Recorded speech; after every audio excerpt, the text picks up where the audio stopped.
Welcome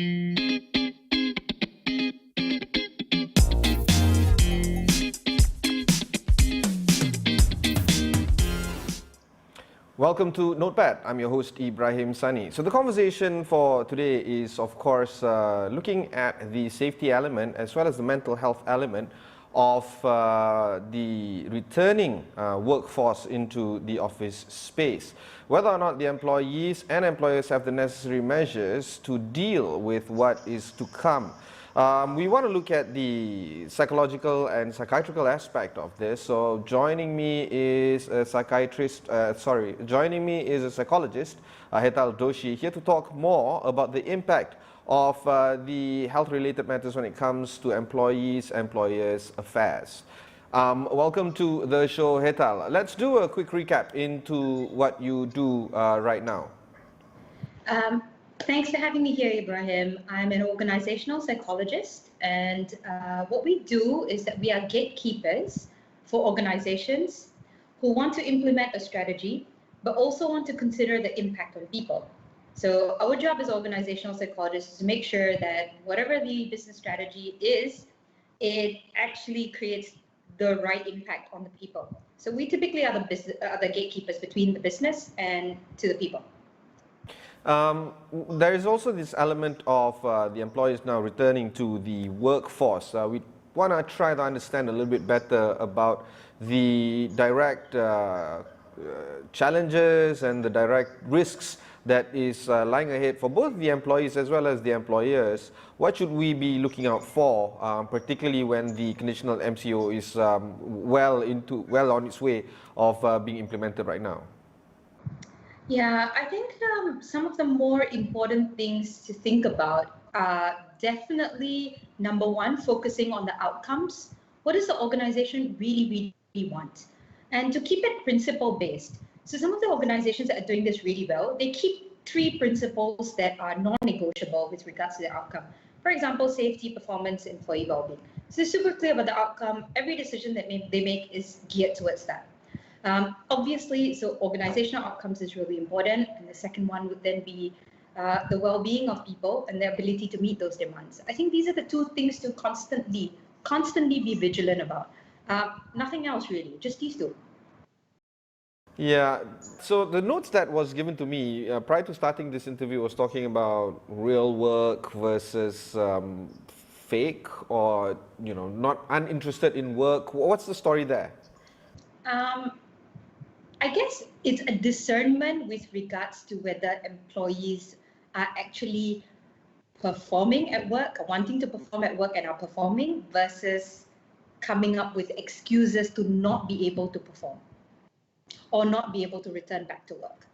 So with this, I think the only way to be able to dissect between the 2, whether you're actually performing and interested to perform versus not interested to perform and coming up with excuses to perform, is by having a very close relationship. I have not had too many encounters with my clients about situations like this. So I'm not sure where it's really coming up in Malaysia. I'm not really sure where that currently exists and whether it actually even exists. So there are 3 things that you could be doing over here. Number 1, make sure that you check in with the person directly, okay? And ask very direct questions. Do you or do you not want to be working for the organization? So just do very close-ended questions. The more open it is, the more drama you're going to get. So do you or do you not want to continue working? The second thing is, are you able to perform up to the expectations, or are you experiencing any real difficulties? Number 3, can I help you?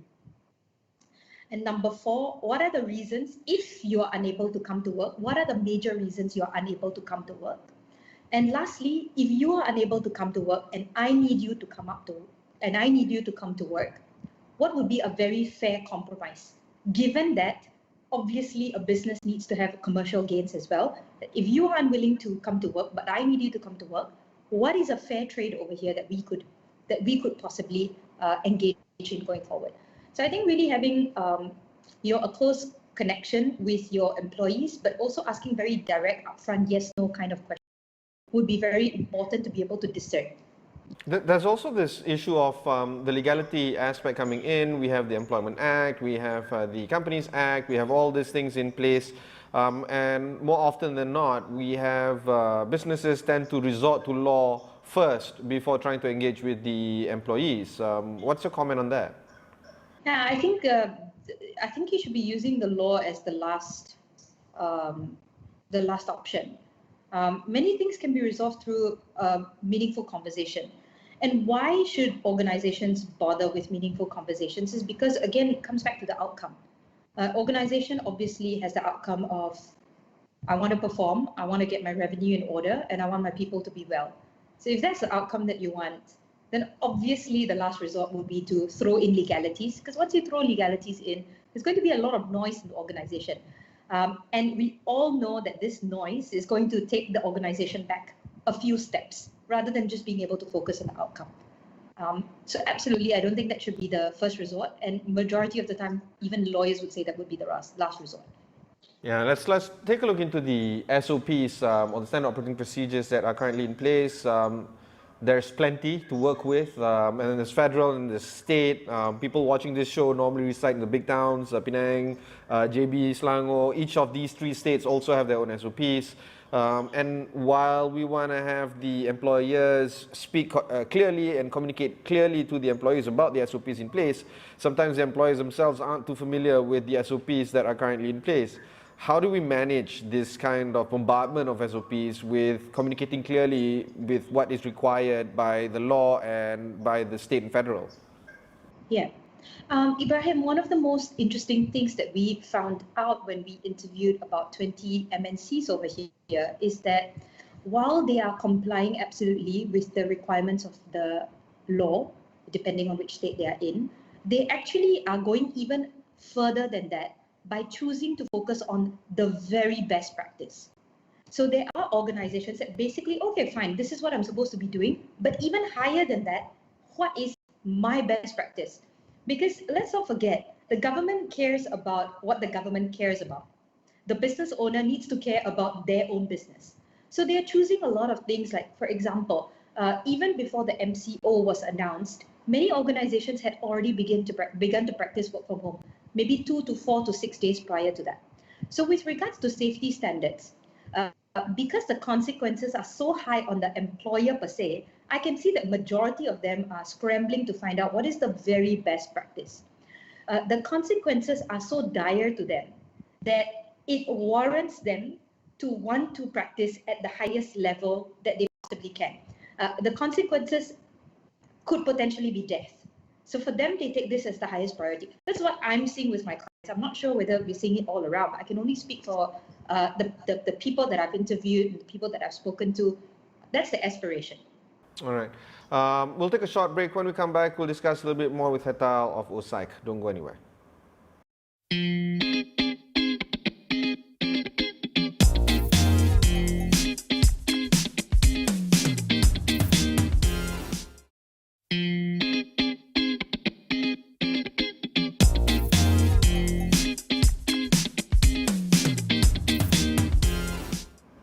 Welcome back to Notepad. I have with me Hetal. She is from Psych, the CEO there, and we're talking about the impact of employees returning back to work and the employers asking the employees to return back to work. There's a lot of dimensions here moving forward, and we are exploring all the kind of impacts that it has on the psychological aspect as well as the psychiatrical aspect, actually, of these employees returning back to work. Anyway, Hetal, thanks for taking time to speak with us. I want to explore some elements of work from home culture. Large companies like PNB, for instance, have introduced a permanent work from home feature. We've seen how this has an interesting impact on the employees of PNB because they are indeed saying things like they embrace this kind of culture. They don't see why they need to go back to work. Everything is online. In fact, for example, this interview is done, via Skype, using a DSLR, whatever, right? Everything can be done with a substitution if we really look out for that kind of substitution. But there are other businesses that require employees to be at work quite physically, those in the logistics business, for instance, and many other services that require, employees to be at work. How do you try to, encourage those companies that can actually leave their employees at home to do so? And perhaps that's the best way moving forward, because it does increase the ability for us to, or maximizes the ability for us to be safer in terms of social distancing. Yeah, I think the first thing that we need to ask is, why do we actually need to work outside of the home? When are the situations, or what are the jobs that actually require you to work outside of the home? So for this, we have three things. The first thing is high touch. So if you actually literally need to touch the person, then of course you need to be there. The second thing would be dependency. So if you are really interdependent and you are dependent on other people, then you probably need to be going to work. And the last thing is also self-sufficiency. Some people just can't work from home, just absolutely cannot work from home. They just find it impossible to get anything done because of the circumstances of the house and their personality as well. So I think after you're done with assessing these three things, the next most important thing would be then to also make sure that, so once you're clear, what are the jobs that entitle you to work from home and what are the jobs that don't, I think majority of it then should be, we are going to be permanently having an arrangement of work from home. The truth is, almost everything can be done from home unless you have these three criteria. So I would encourage definitely everybody else to follow not necessarily what PMB is doing, but to the best of their abilities of that. Yeah, being an organizational psychologist, there's a lot of things that you have to deal with when it comes to personalities. And already when we go to a workplace, there are multiple personalities that we need to deal with. Some of them, jives with us, others are incongruent to a point where it's nuclear warfare already. I don't know whether things are going to be better or worse now, considering the pandemic dawning upon us. What would be some of your comments in terms of managing the different personalities under this new normal that we have right now? Yeah, I don't think it changes. I think when it comes to relationships, it's always back to the basics. When it comes to managing people, whether if you can do it in person, you can definitely do it not in person as well, because human beings are based out of energy. Don't need physical touch to specifically be there.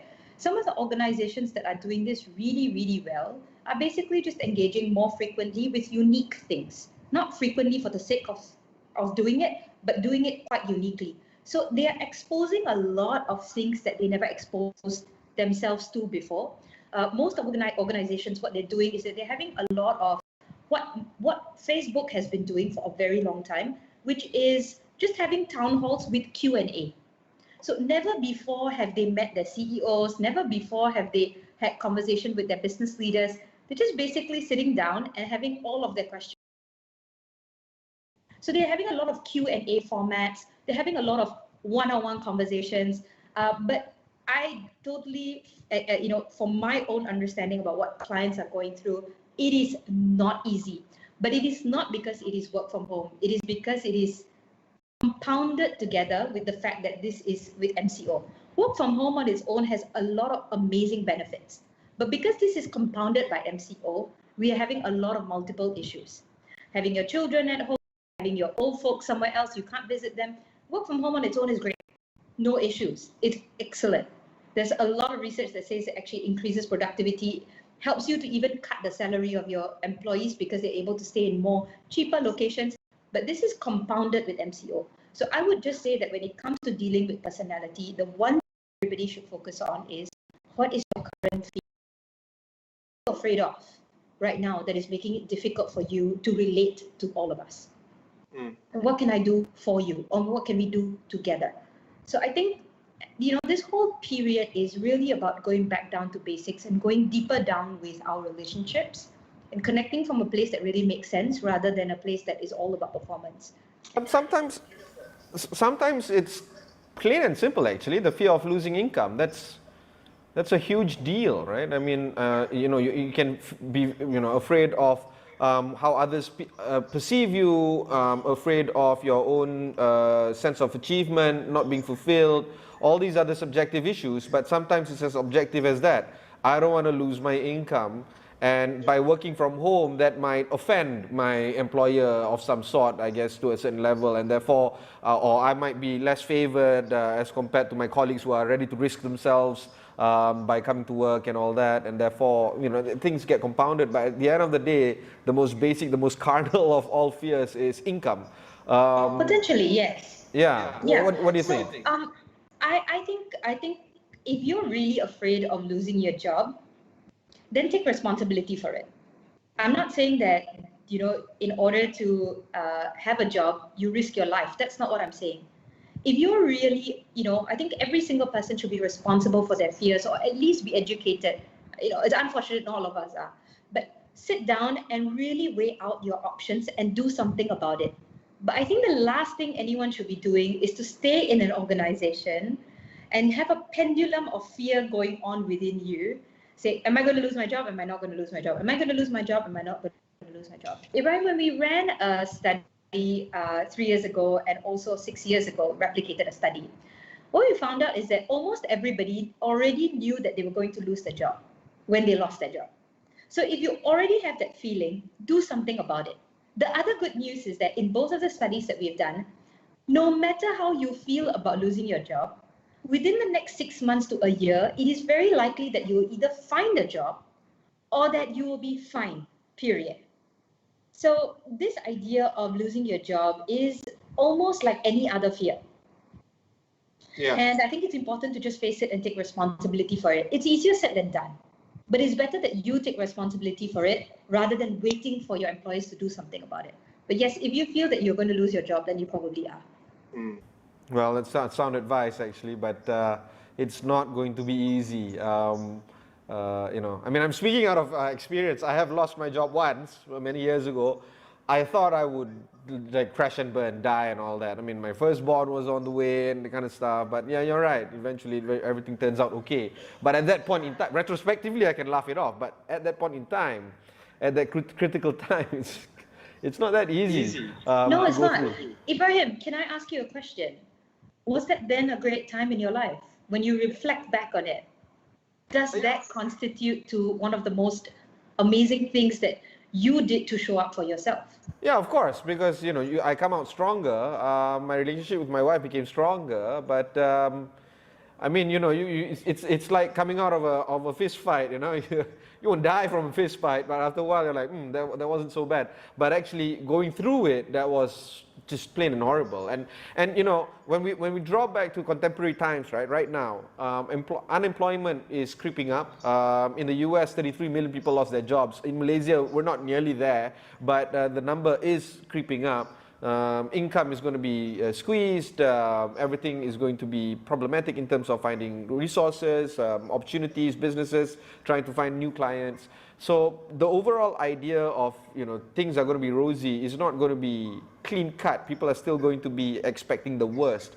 Because of this, do you think that it's okay or better because people are setting very low expectations of how things are going to be? That might navigate them by finding solutions better instead of being a little bit optimistic.